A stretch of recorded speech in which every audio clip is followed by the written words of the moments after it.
Ladies and gentlemen, boys and girls, my name is Caroline, and today we are back in Duel Links, episode 2 of Duel Links Free to Play, Road to King of Games.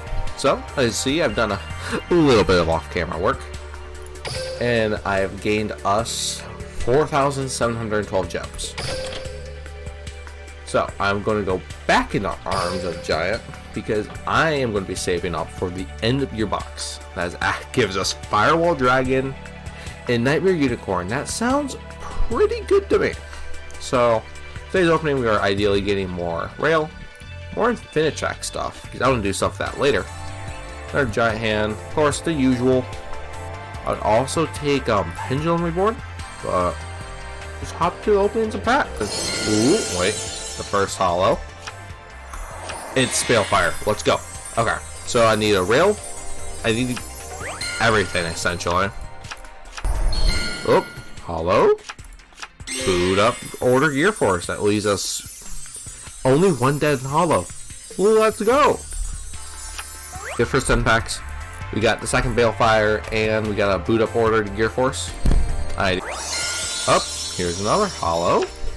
No, baited. I hate the bait animations. Oh, this might be something. Oh. Oh, River Storm. Damn, I was... Oh, yeah, baby. Give me the rail. Let's go.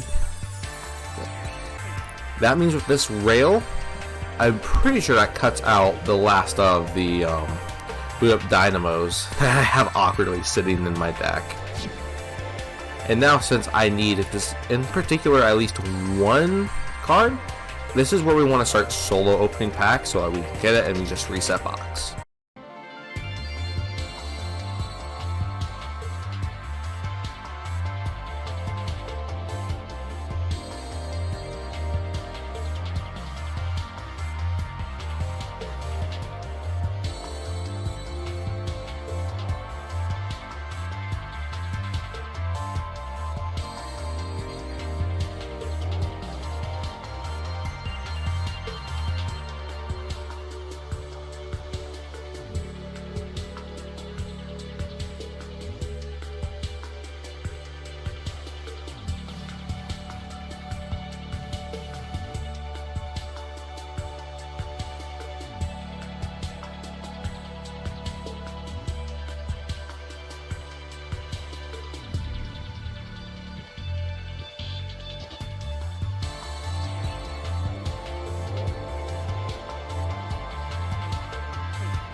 Up here, could be it.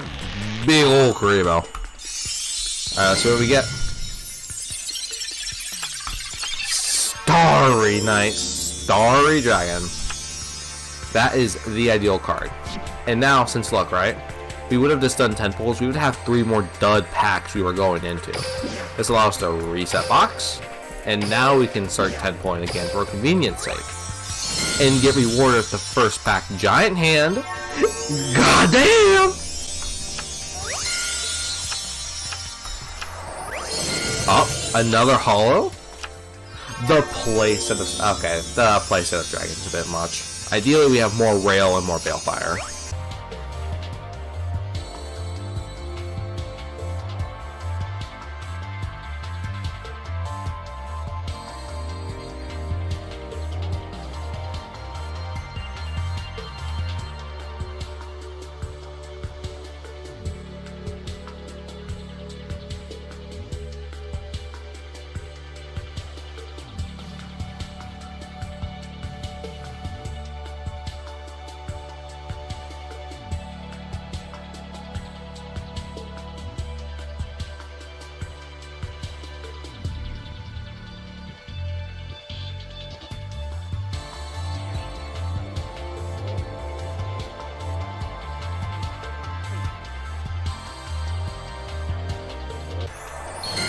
Oh.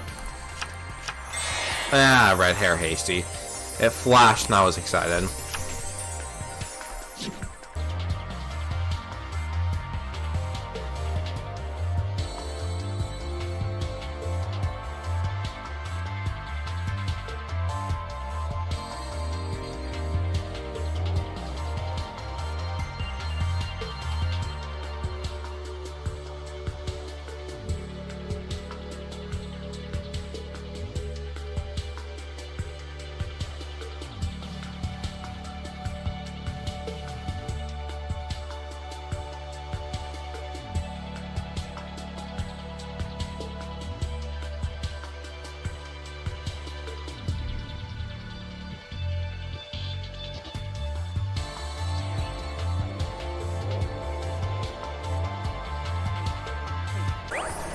Oh, wait, hollow. Alright. I swear to God, if I get duped by Rank Up Magic Barrier Force for the 3rd time, I will be ticked. Just give me my Balefire. Thank God.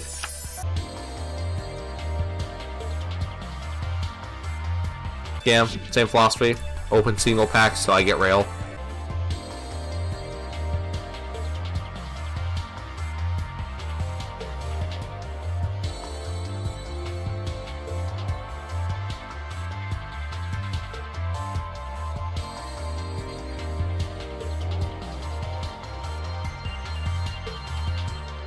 Oh wait, it could be something.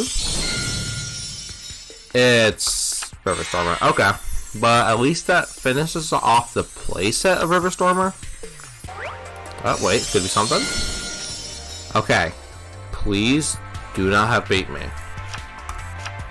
Let's go! And we saved 250 gems. Okay. So I think I'm gonna hold off on spending these gems for now. And I will go ahead and see you guys in the ticket section. As you can see, I've got 29 tickets right here to spend. And, well, usually, he's like, random UR, I'm going to pick the first card and then confirm. But my process is I go through the following. Links and XCs are the most generic. I scroll through any of these that would be good. Like in this case, Nightmare Shark. It can be a win condition in of itself. So, go ahead and secure one of it. Might as well. It's like, see? And then it's like, oh yeah, Giga Brilliant, I guess. But I have Nightmare Shark. Don't need it. No links. And one of the other best things to do is, A, make sure you have your Econ. By God, if you do not have your copy of Enemy Controller, pick it up. It is, like, the cover card of Duel Links. And then what I like to do is look for good traps. Curse Seal the Forbidden One. Situational, but it's technically a good trap. Pulse Mines, if I ever want to play Earth Machines, could be something. Scalding's a card that we play every now and then. Case in point, what I should always check. Some tickets are different. Sometimes you'll rank duel tickets, which is a different pool, versus your character tickets. Like in this case, I could pick up another copy of Heavy Armed Trained Iron Wolf, which is great for machine decks, which I will probably choose to do. Alright, so now let's get into the fun part of tickets. Dream tickets. Instant rule of thumb, draw on boxes. Another rule of thumb, usually if they're in structure decks, don't buy them. Don't pick them up. Because if you ever want to spend money in the future, you can just buy the deck itself. Because the deck works best with 3 of it. Ever look for staples or key parts of decks, like Alistair and Invoker. So in this case, I am torn between a really good card like the Mystical Space Typhoon, general back row removal, a really good trap like Drowning Mirror Force. These cards can then completely change the tide of the duel. Or stuff like Fiendish Chain, which is interaction on your opponent's turn. I could also be considering Book of Moon, which is tempting. In this replay, I'll show off how my deck can fend off the tier 1 threat that is Infinity. He's going to go Void Banishment, pitching 1, so you go ahead and search that out, start 1. You're going to Void Banishment again, searching Void Expansion, activate that field spell. He's going to set another one, he's going to banish the Green out Tendril. I'm going to start Night Dragon, pop it, he's going to Void Feast. Sending Void Banishment, bringing out Seismas and Decatron. Decatron effect, pitching Paulrena. Electron effect to try to banish, and I'm going to activate the effect of Starry Night Flavel and special summon my Starry Night Dragon from hand. I want to pop Size Mass. I want to Cosmic the spell card. And in this game, we'll show how fast Starry Nights can fall apart without the background. It's perhaps the most embarrassing loss, because I've got Ceremony, set 2 Cosmics fast. Finish background, go real, add Sky. Activate Sky, go ahead and trigger, swing over. Alright, we'll pause there. So I'm going to swing over, realize it's a White Stone of Ancients. He's going to go white, I'm going to chain Ceremony. This resolve, he's going to banish Ceremony, he's going to activate Beat Down. I go Cosmic Cyclone, banish the back row. This is to make sure that my D-Draw can trigger here. That is going to be huge for me. D-Draw, add Rail, go ahead and add Starry Night Arrival, I'm going to set 1 pass. He's going to go ahead and tribute off for a white, banish Arrival. And I almost lost the game, not yet. He's going for Birthright, he'll summon another one. We're going to go Astral, grab Starry Night Dragon, pop that, Astral Effect, pop Pump Up. He's going to go Ancient, add back his Dragon Spirit of White.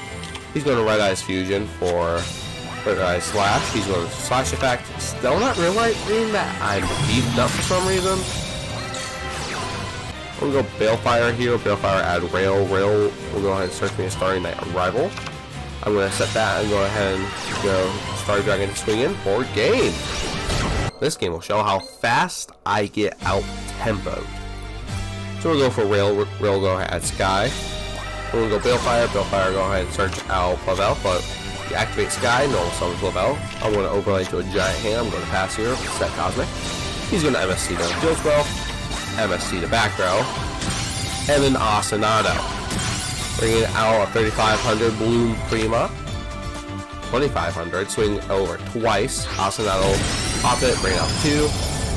He is way ahead of card advantage. I'm going to go Rail, add Balefire. Balefire, we'll go ahead and add Starry Night Dragon. I'm going to set Arrival after I use Rail to special summon another one. He's going to do that. I am dead. Alright, and that's the list. The new updated list, of course, I cut out the extra boot up dynamos, threw in some more Starry Nights like Rail, added 2 extra Balefires, big, added extra Cosmics, and of course, the one and only Tretch.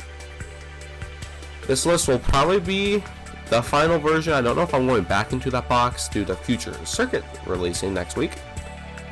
But yeah, hopefully next week I will be pivoting into a much better strategy. But until then, guys, have a good one. Take care.